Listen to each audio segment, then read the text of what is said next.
Sa kanya, sabi niya na wala tayong magagawa. Parang the way I say it, sabi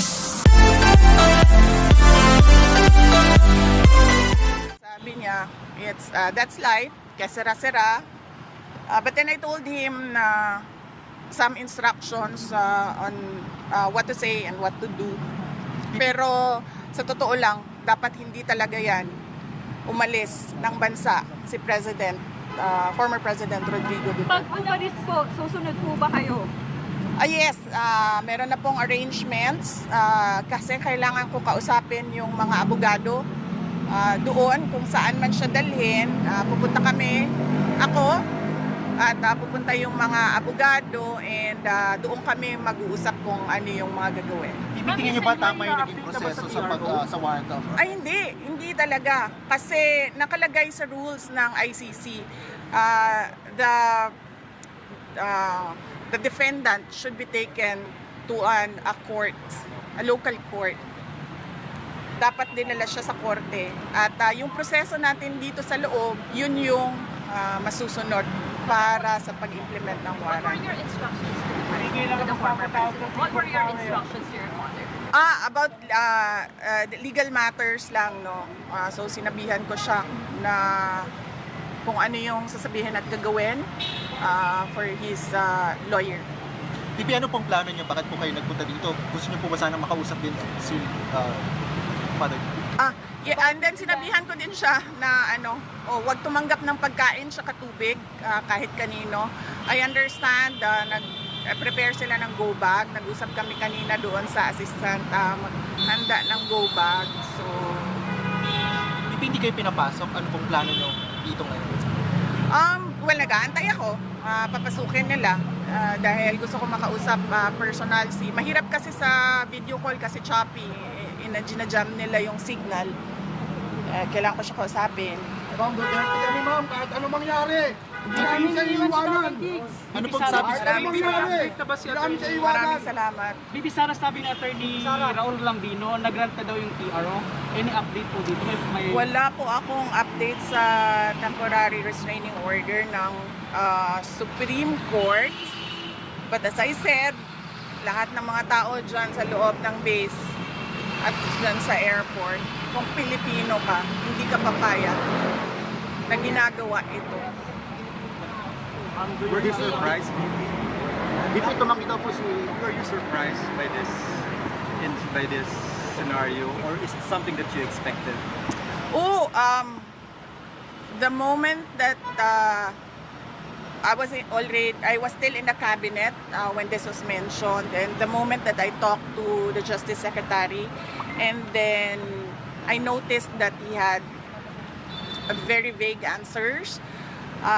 We already started to prepare, but I have a different set of lawyers than President Duterte, so we have a book about what to do and all the research materials about ICC.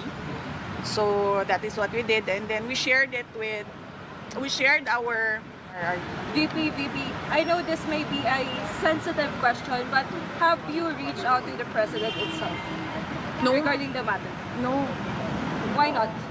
because the way that they are doing it right now, there's no talking to the president, because it's very easy for him to say, do not turn him over to the ICC. You can detain him here, wherever in the Philippines, but do not send him wherever the ICC says. You have a message to BBM. If ever na madala ngayon sa The Hague si dating Pangulong Marcos, kailan po balak Ay, siya, padala mo doon. Oh, sorry. At dating Pangulo na siya, Yes. very soon. Ano? Very soon, why? Ano If tanong you're mo? RD, if ever Ano pong nadala message niya niyo ngayon sa kay The Hague, BBM? kailan po kayo susunod doon? Okay. Well, nag-aantay. And then, immediately, pag pinilit nila kung ano yung gusto nila at hindi yung tama, susunod ako. Kasi kailangan ko kausapin yung mga abogado doon. Bibi, ano message mo? Bakit why? Ha? Sa tingin niyo po ba nagiging personal na po ito? Oo, very personal. Nakikita nyo naman, nakafile sila ng impeachment ng ang basis nila is hearsay and gossip. So, it's very personal. At sabi nga, ng lahat ng kumukwestiyon sa ginagawa ng administrasyon ngayon, this is a diversion from the failures to deliver good governance and decent public service Message niyo po to the kay Filipinos. Message po kay PBBM. Wala akong message sa kanya. I don't think there's talking to a person who will allow a citizen to be turned over to foreigners. VP, can you confirm hindi ba kayo pinayagan pumasok or naghihintay kayo ng clearance? Hindi kami pinayagan. Ilang beses na kami paalam, paulit-ulit. So, hindi kami pinayagan. Sara, bilang simpleng mamamayan, ano yung pwede namin magawa para kay Tatay Diggs? Accountability. Transparency and accountability from the government. Tinatanong natin kung anong nangyari sa PhilHealth, 'di ba? Tinatanong natin kung anong nangyari sa budget. 'Di ba? Pinagulong, sila nakikinabang. Huwag nilang ilihis yung usapan sa mga gawa-gawa nila na mga akusasyon. What's your message to the critics of the former president saying that he had it coming? Sila nakikinabang. What's your message to the critics of your father that he had it coming? Para sa kalusugan ng mga tao yun. There is no legal basis at all to turn over or to endorse the president, the former president, to ICC. So, wala silang, kung para sila sa justice at sa batas, walang batas dito eh. So, nasaan sila? So, does that mean na parang he had it coming even if hindi sumusunod sa batas? Kaya nga sabi ko kanina, diba? Sabi ko, gagawin nila kung anong gusto nila kahit hindi tama. Gagawin nila kung anong gusto nila kahit mali. Ma'am, tumanggi na po yung DFA. Sabi ng DFA, hindi sila nakikipag-usap sa ICC. Pero may info, ma'am, na ang nasa likod daw po ito is si former Senator Trillanes. Trillanes talaga yung... Well, siya yung nag-file. Diba? Siya yung nag-file ng complaints and siya naman yung nagbibigay ng update about sa ICC. Lagi naman tayo yung ina-update ni Trillanes sa mga nangyayari sa ICC. So, yes, of course, siya din ang nasa likod nito. Ma'am, next move lang, sorry ha.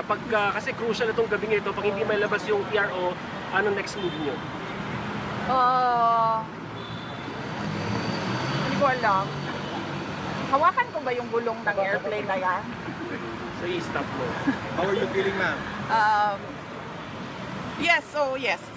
Sinasabi ko lang sa inyong lahat, kung Pilipino kayo, huwag kayo pumayag na ang isang Pilipino ibigay sa mga dayuhan, lalong-lalo na pag labas na sa batas yun. It's actually some sort of, I don't know, what do you call it? State kidnapping? Parang ganyan na yung nangyayari. And all because, Kahit tumagahin kami rito, para kay Duterte to. Tama. and Para all kay Duterte to, para kay tumagahin tayo. because,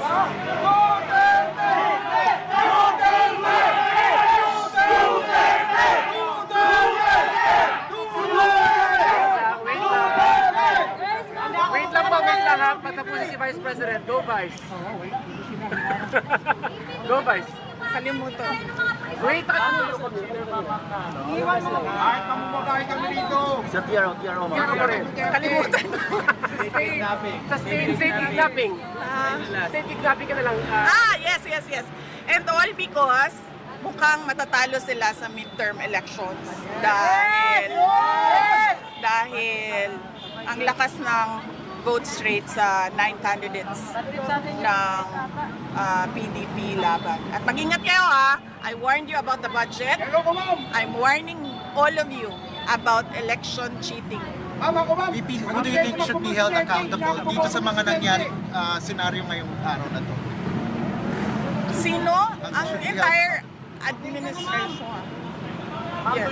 Ma'am, pag di kayo tumakbo presidente, hindi kayo tumakbo presidente. Ma'am, Yes. Kasi sobrang lakas ng block voting ngayon.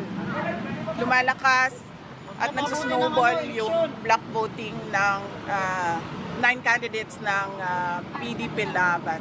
At hindi lang yan. This is all about the 2028 elections. And I'm warning you, kung meron man 2028 elections. Nakita nyo na, di ba? Sinimulan nila sa People's Initiative. Hindi sila nagtagumpay. Kasi umalma yung mga tao. Imagine mo, bibilhin yung pagkatao mo para sa kagustuhan nila na hindi umalis sa pwesto.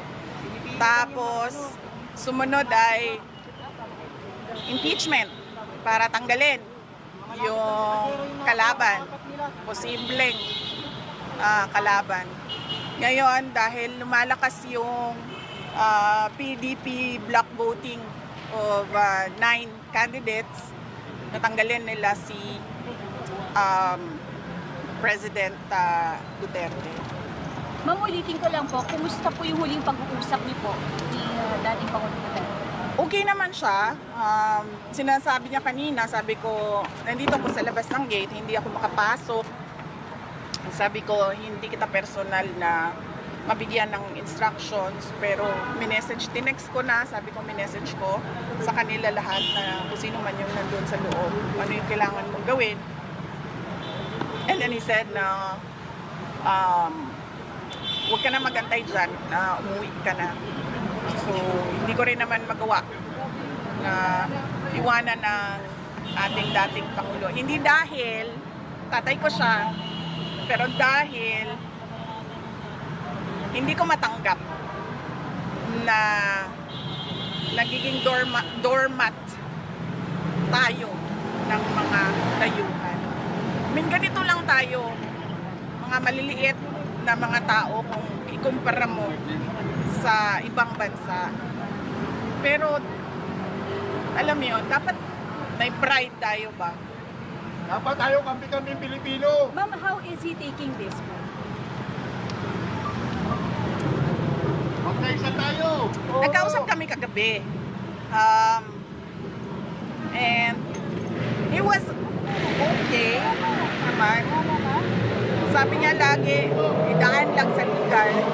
Idaan lang sa legal. Yun ang sabi niya. Kaya yung discussions din namin, legal na. Ma'am, Pero, tingin niyo, ma'am, kumusta yung babalik lang, kalusugan ma'am? niya? Kumusta yung kalusugan niya? Anong napag-usapan about this? Oh, yan ang hindi ko alam kasi kung ano yung kanyang mga gamot, ano yung kanyang mga health conditions. Ang pagkakaalam ko meron talaga siyang mga health conditions, kaya siya may nurse na kasama lagi. And then meron siyang mga gamot at meron siyang mga gadget na kailangan na kasama niya lagi din. Ma'am, Ang matindi pa. pagkakarinig ko kanina, mataas yung sobrang taas ng blood sugar niya, kaya nag-insulin sila. Ma'am, how true are the reports na nangingi daw po ng asylum si former President Duterte sa China and what was denied by Wala. I was there in Hong Kong. Wala siyang kausap from the Chinese government. And in fact, sabi niya, kung maalala niyo, 4 p.m. yung flight niya sa Cathay Pacific, di ba? Sabi niya, agahan natin ng 7 a.m. Para makabalik na ako sa Pilipinas. That was willingly surrendering himself to the jurisdiction of Philippine authorities, not the ICC. Ma'am, habang lumalapit yung eleksyon, ma'am, tumitindi yung personal na panggigipit. Sa tingin nyo, babaliktad din po ang lahat? Kaya nga sinasabi ko kanina, sir, nandyan yung tao. I mean, tagalin man nila si former President Duterte sa equations at midterm elections, nandyan yung taong bayan at lumalakas yung block voting ng PDP 9 candidates. Pero sinasabi ko sa inyo kanina, mag-ingat kayo sa election cheating. Matindi ito. Since tapos na po yung alliance with President Marcos, may we know kung meron bang discussion before during the campaign tungkol dito sa ganitong issue na to? Kung you ask President Marcos, meron bang promise? About the ICC? Yes. No, we did not discuss anything about the Were there ICC. discussions before this? No, with President Marcos, no. There were no discussions with President Marcos except that I wrote him a letter and then he replied regarding the ICC and that there will be no cooperation with the ICC and we will release that letter. How are you feeling, ma'am? How are you feeling? Sino ba kasama niyo sa plane? Naku, hindi ko alam. Sorry. Alam ko lang yung mga hindi nakasama sa plane, yung nasa labas. Kasama si Kitty, hindi nakasama. Nandoon si Kitty sa labas, yes. And Common Lokay nasa labas. Yes, si Hanilet nandoon din sa labas. So sino po yung tatlo ma'am nakasama? I'm okay. Ano lang ako, kulang sa tulog dahil nagbiyahe kami kanina. Pero kumain ako kanina, huwag kayo mag-alala. Pero as Hindi Vice President, iinit ang ulo ko. as Vice President, di ka pinapayagan malabas. So parang kung nagagawa yung you're supposed to have power here. Wala tayong magawa eh. Kung susunod sila sa yung Philippine National Police, kung susunod sila sa illegal na mga orders, wala tayong magagawa. Yun yung desisyon ng Philippine National Police. Mag-implement sila ng illegal orders. That's what they did with Yusek Zulaika Lopez. So it's not surprising that it is happening now. Ma'am, may mga balita na kayo daw po, dinadawit po kayo dito po sa issue ng ICC. Sa tingin niyo ma'am, baka kayo na po ang next na president after this? Oo, sinabihan ako ng nanay ko. Sinabihan ako ng nanay ko, sabi niya, mag-ingat ka dahil ikaw ang susunod. Handa na ma'am. Anong handa? Kung maghahanda na Pumasok harapin, doon handa na sa- para malampasan, mapagtagumpayan. Iniisip ko lang ang gastos sa abogado eh. Magastos kasi ang mga abogado. So yan lang naman yung concern natin sa ngayon. But so far, napaghandaan din naman yung gastos para sa mga abogado. Okay lang. Yes, my mother warned me about me as the next target for the ICC. Ma'am, ba't di pala kayo magkasabay umuwi ng Pangulo? Para pinapalayo ka ba niya sa circle na huwag ka na idamay ng pamumulitik? Hindi. Kasi ano kami, kung napapansin nyo, kahit dati, hindi kami nagsasabay sa airplane. Silang mag-asawa or kaming mag-ama, hindi kami nagsasabay sa airplane. Kasi pag nahulog yung airplane, mauubos kami lahat. Kaya never kaming nagsasabay sa mga airplanes. Ma'am, nandito lang kami ma'am. Kaya hindi rin ako makapagsabi sa loob na sasama ako sa airplane na yan. Ma'am, ito pong private plane, ito pong chartered plane na pinagsakyan po kay PRRD. Pag-aari daw po ito ng isang congressman na si Congressman Zaldico. Tama po ba? Hindi ko alam kung sino ang may-ari nung airplane, pero nung nakita ko na sinasabi nila na galing sa Pilipinas lang yung airplane, nakikita na natin na Private. hindi, ibig ko sabihin, ginagawa nila talaga. Ma'am, may labag po ba dito ma'am sa paggamit ng private plane? Yan ang hindi ko alam. I have to talk to ICC lawyers. Sa ngayon, ang alam lang namin is dapat siya dinala sa local authorities, local court. Ma'am, nag-update po ba sa inyo sina Atty. Torion at Atty. Vic Rodriguez tungkol po sa certiorari petition? Hindi. Hindi ko pa nakausap si Atty. Vic Rodriguez at si Atty.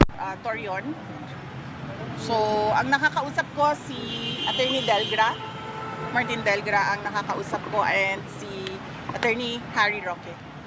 Ma'am, pag naisakay po ba si former President Duterte papuntang Netherlands, do you now consider to run for 2028 presidency?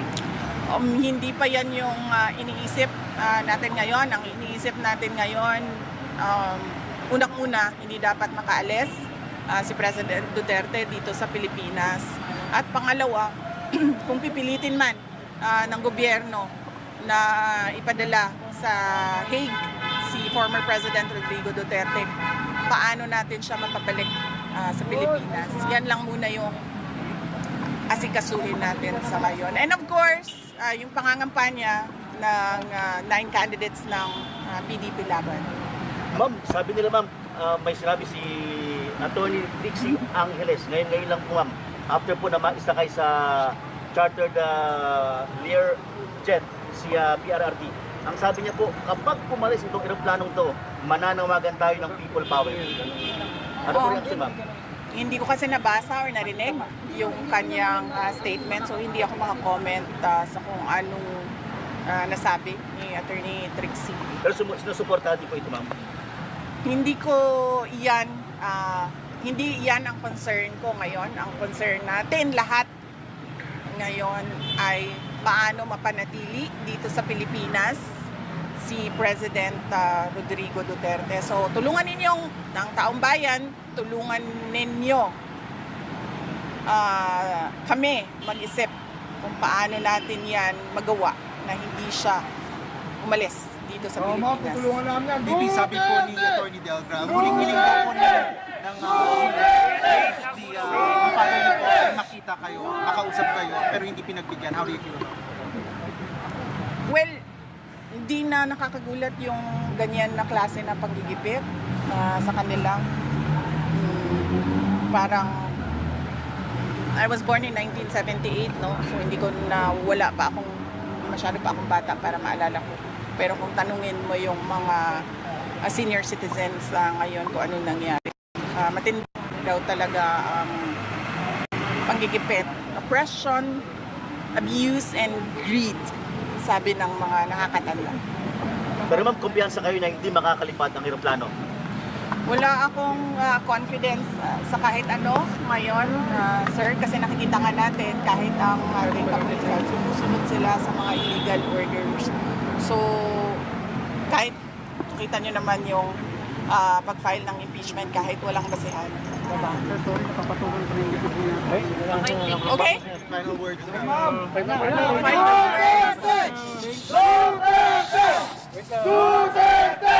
Mamaya na po. Mamaya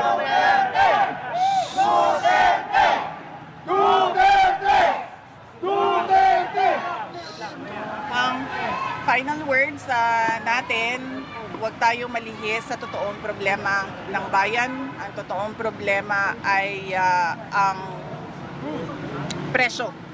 Ang mahal na presyo ng bilihin, ang kahirapan ng ating mga tao, ang korupsyon sa ating budget, ang kawalan ng development projects, ang nangyari sa PhilHealth, ang nangyari sa ngayon na tila ba we are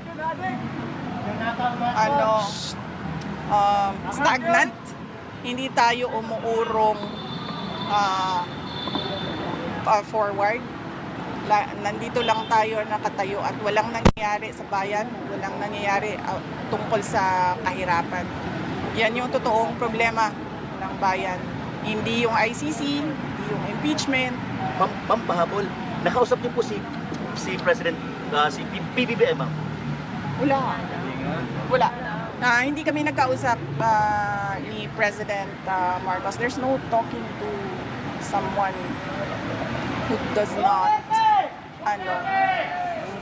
follow on with his promises. Thank you. Thank